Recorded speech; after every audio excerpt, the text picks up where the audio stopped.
হাই friends, আজি মই আপোনালোকক দেখাম এইটো ড্ৰাগন ফ্ৰুটৰ গছ হয় আৰু এইটো মোক গিফ্ট দিছে এটা কোনমানি সৰু ছোৱালীয়ে। সো এই গাছটো দিয়া আজি এমাই হ'ল, মই ৰুব পৰা নাছিলোঁ।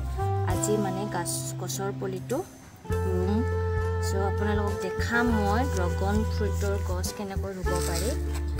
বেছি মানে মাটিও নালাগে। সো আজি মই ৰুম এই গছৰ পুলিটো। সো ফ্ৰেণ্ডছ, মই এই গছটো ৰোৱাৰ কাৰণে এইটো তেলৰ ড্ৰাম হয়। এই ড্ৰামটো মই ধুনীয়া কৰি কাটি লৈছোঁ। এই ড্ৰামটোতে ৰুম। ইয়াত মই 3টা ফুটা দিছোঁ, মানে ফুটা কৰি দিছোঁ ইয়াৰ গেছটো বাহিৰ হোৱাৰ কাৰণে। এইখিনি নাৰিকলৰ বাকলি আৰু এই বাকলিখিনি মই এই ফুটা 3টা যে কৰিছোঁ ইয়াত দি দিম।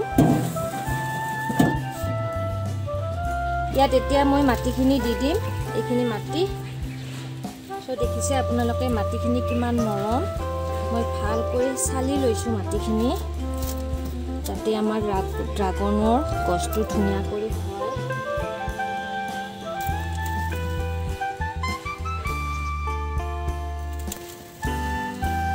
দেখিছে আপোনালোকে মাটিখিনি মই এইখিনিলৈকে দি লৈছোঁ। এইটো কোকোপিট হয়, এইটো মই অনলাইনৰ পৰা আনিছোঁ ড্ৰাগন ফ্ৰুটৰ গছটো ৰোৱাৰ কাৰণে। সো বিশেষ যত্নত ৰুই আছোঁ গছটো যাতে হয়, মানে আপোনালোকক দেখাব পাৰোঁ মই।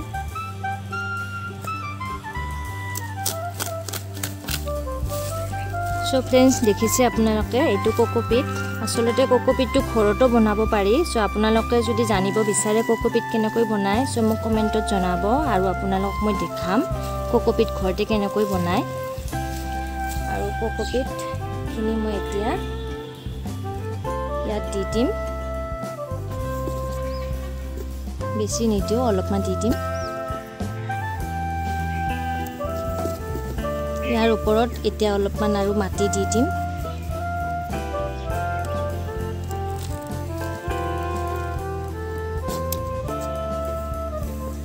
আৰু অলপমান কোকোপিট দি দিলোঁ, এনেকৈ দি যাম।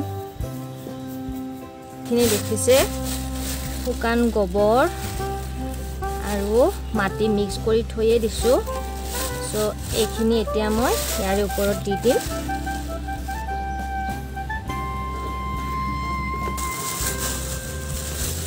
গোটেইখিনি দি দিলোঁ। ষ্টিংটো মই ধুনীয়া কৰি এটা জেগাতে পাতি লৈছোঁ আৰু এতিয়া মই এই গছৰ পুলিটো ৰুই দিম ইয়াত।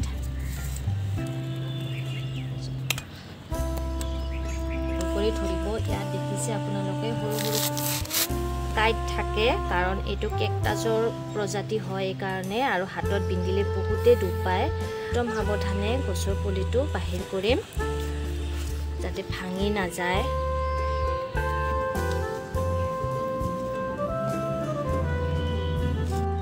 সো ফ্ৰেণ্ডছ, দেখিছে আপোনালোকে ইমান কষ্ট কৰি বাহিৰ কৰিলোঁ গছটো।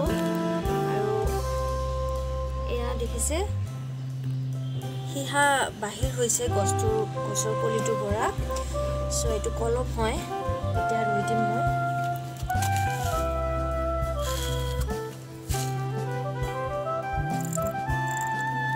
আৰু এইখিনি মাটি ইয়াত দি দিম,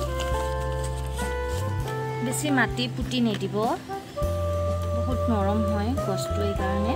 সো যিখিনি আছে সেইখিনি যথেষ্ট বহুত। মই এতিয়া দেখিছে আধা মাটি বাহিৰ কৰি থৈ দিলোঁ। এইটো বা মই ইয়াত পুতি দিম, কাৰণ গছটো বান্ধি দিয়াৰ কাৰণে এনেকৈ। So complete ready. আৰু যেতিয়া এই ড্ৰাগনৰ গছটো যেতিয়া অলপমান মানে ডাঙৰ হ'ব, সো তেতিয়া এনেকৈ ৰছী দি গাঁঠি দিব লাগিব।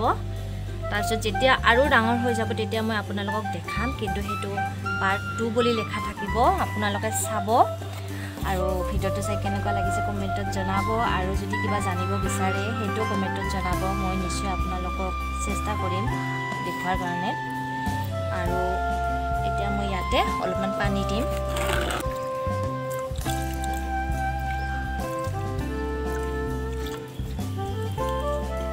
সো ফ্ৰেণ্ডছ, ড্ৰাগনত যেতিয়া পানী দিব আপোনালোকে, সো পানী বেছি নিদিব, বেছি পানী নালাগে ড্ৰাগন ফ্ৰুটৰ গছত। আৰু এইটো কমপ্লিট ফল দিয়া সময়টো প্ৰায় জনা হিচাপে 6 মাহ বা এবছৰ প্ৰায় লাগি যায় সো আপোনালোকক মই যেতিয়াই মানে ফল দিয়ে তেতিয়া মই ভিডিও কৰিম আপোনালোকক দেখাম সো আপোনালোকে চাব ভিডিওটো সো কমেন্টত নিশ্চয় জনাব কেনেকুৱা লাগিছে ভিডিওটো চাই আৰু যদি আপুনি মোৰ চেনেলটো সাবস্ক্ৰাইব কৰা নাই তেতিয়া হলে মোৰ চেনেলটো সাবস্ক্ৰাইব কৰি দিব লগতে বেল আইকনটো দবাই দিব আৰু লাইকটো আছে এই ভিডিওটো শেয়াৰ কৰি দিব so friends thank you for watching my video